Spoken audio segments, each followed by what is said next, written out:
Hello friends, welcome to our YouTube channel. In this video I'm going to show you how to make slow motion video in your Redmi 13C smartphone. Before watching this video, if you have not subscribed to our YouTube channel, then subscribe to it and like our video. So let's start friends. First open the camera like this, and then you have to simply go to the more option. You can see all these.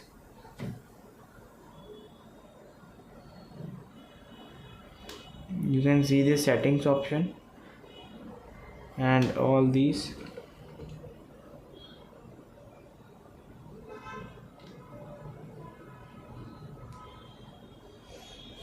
And friends, you can see this.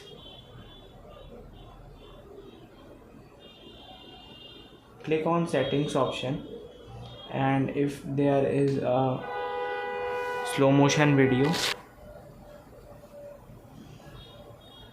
and go to time lapse video. You can see this, and you have to just make that one. Okay, let's make it.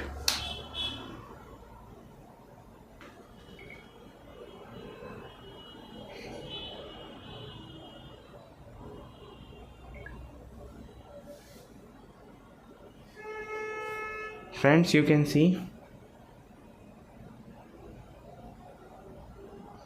this is how you can make your slow motion video. I hope you like this video. If you like this video, then subscribe to our YouTube channel for more helpful tips and tricks videos. Thanks for watching.